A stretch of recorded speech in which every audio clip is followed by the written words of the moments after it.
લીલી તુવેરના દાણા અને વટાણાની એકદમ ક્રિસ્પી અને ટેસ્ટી એવી લીલવાની કચોરી બનાવવાના છીએ. તો hello friends, welcome back to Bhavini's kitchen. તો શરૂ કરીશું આજની કચોરીની રેસીપી.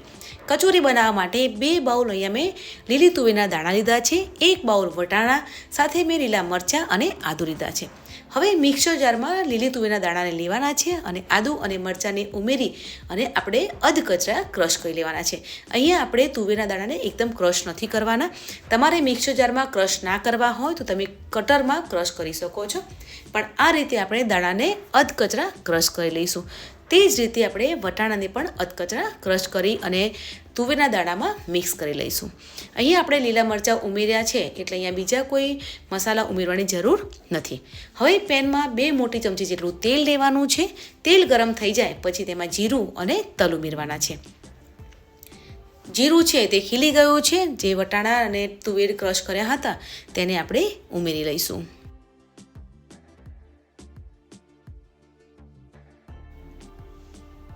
અહીંયા આપણે ધીમા ગેસ પર સ્ટફિંગને શેકવાનું છે.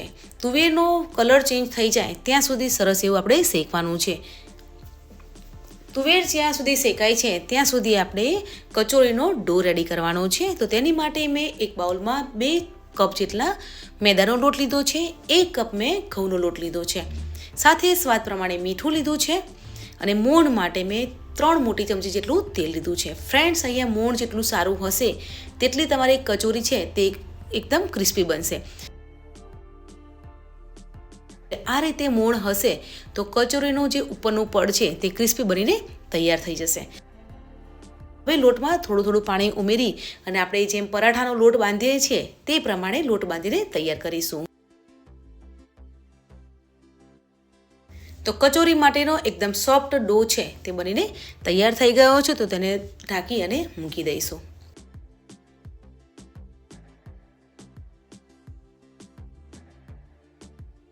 અહીંયા કચોરીનું સ્ટફિંગ ચેક કરી લઈશું. તો તુવેર છે તે થોડીક એવી શેકાઈ ગઈ છે, હજુ તુવેર છે તે પૂરી નથી શેકાઈ. આ રીતે આપણે સ્ટફિંગને હલાવતા જવાનું છે અને શેકતા જઈશું. ગેસ છે તે આપણે ધીમો જ રાખવાનો છે.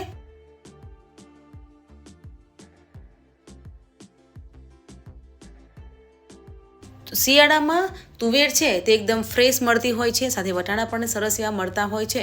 તમે પણ કચોરીનો ટ્રાય જરૂર કરજો.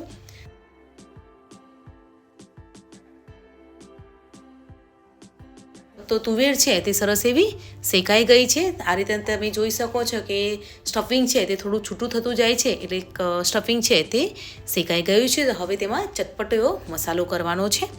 તો મસાલામાં મેં 1 ચમચી જેટલો હળદર પાવડર, લાલ મરચું, ધાણા જીરું ઉમેરવાનું છે, સ્વાદ પ્રમાણે મીઠું ઉમેરીશું અને અડધી ચમચી જેટલો અહીંયા ગરમ મસાલો ઉમેરી અને મસાલાને સારી રીતે મિક્સ કરી લઈશું. ફ્રેન્ડ્સ, અહીંયા મસાલા કર્યા પછી પણ આપણે 2 મિનિટ માટે થવા દઈશું, જેથી મસાલાની ફ્લેવર છે તે અંદર આવી જશે. તો કચોરી માટેનું સ્ટફિંગ છે તે સરસ બનીને તૈયાર થઈ ગયું છે. તમે જોઈ શકો છો કે સરસ એવું છૂટું સ્ટફિંગ છે તે બનીને તૈયાર થઈ ગયું છે. તો હવે ગેસને બંધ કરી અને તેને નીચે ઉતારી લઈશું અને થોડુંક ઠંડુ થવા દેવાનું છે. તો કચોરીનું સ્ટફિંગ છે તે ઠંડુ થઈ ગયું છે. તો આ રીતે નાના આપણે ગોળા વાળી લેવાના છે, જેથી આપણે કચોરી બનાવવામાં ઇઝી રહેશે. તો આ રીતે આપણે ગોળા વાળી અને તૈયાર કરી લઈશું. બાજુમાં જે આપણે લોટ મેં બાંધ્યો હતો તેની પણ પૂરી બનાવીને મેં તૈયાર કરી લીધી છે. તો આપણે કચોરી બનાવીને તૈયાર કરી લઈશું. સાઈડ પર મેં ગેસ પર તેલને ગરમ કરવા પણ મૂકી દીધું છે. તો અહીંયા મેં જે લોટમાંથી પૂરી બનાવી હતી તે લેવાની છે અને વચ્ચે જે સ્ટફિંગનો જે બોલ્સ બનાવ્યો હતો તેને મૂકી અને આ રીતે આપણે ચપટી વારી અને કચોરીને તૈયાર કરવાની છે. તમારે આ રીતે ના બનાવી હોય તો તૈયાર જે બીબુ મળે છે માર્કેટમાં તે લઈ અને કચોરી બનાવી શકો છો.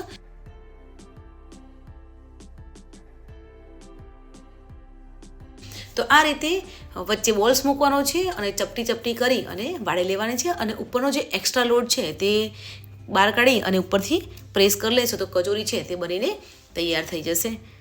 તો કચોરી છે તે બનીને તૈયાર થઈ ગઈ છે. તો હવે તેને ફ્રાય કરી લઈશું. અહીંયા તેલ છે તે થોડું ગરમ થઈ ગયું છે એટલે કચોરી ફ્રાય કરવાની રહેશે.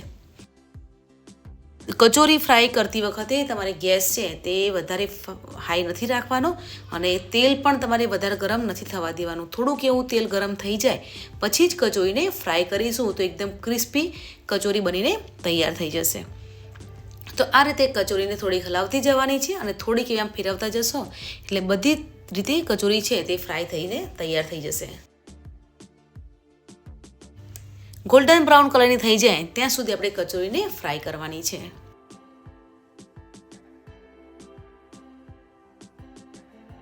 ગોલ્ડન બ્રાઉન કલરની કચોરી છે તે થઈ ગઈ છે અને આ રીતે આપણે ધીમા ગેસ પર કચોરી ફ્રાય કરીશું તો સરસ એવી કચોરી છે તે ફ્રાય થઈ જશે. અને અહીં આપણે પરફેક્ટ કચોરીનું સ્ટફિંગ બનાવ્યું હતું અને લોટ પણ સરસ એવો બાંધ્યો હતો એટલે કચોરી છે તે તળતી વખતે અંદરથી છૂટી નથી પડતી અને સરસ એવી તળાઈને તૈયાર થઈ જશે.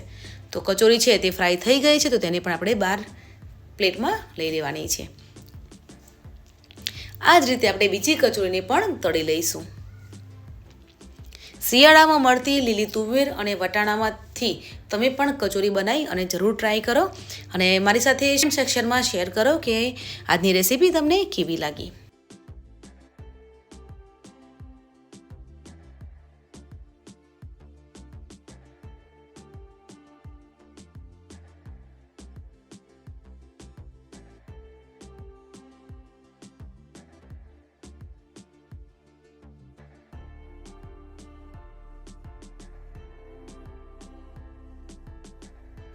લીલી તુવેરમાંથી બનાવવામાં આવેલી કચોરી છે તે ફ્રાય થઈ ગઈ છે તો તેને પણ આપણે પ્લેટમાં લઈ અને સર્વ કરીશું.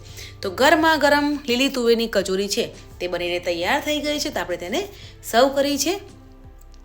અહીંયા પરફેક્ટ માપ સાથે અને સરસ એવી શિયાળા સ્પેશિયલ લીલી તુવેરની કચોરી છે તે બનીને તૈયાર થઈ ગઈ છે. હું તમને તોડીને બતાવીશ કે ઉપરથી એકદમ ક્રિસ્પી અને અંદરથી સરસ એવી લીલવાની કચોરી છે તે બનીને તૈયાર થઈ ગઈ છે.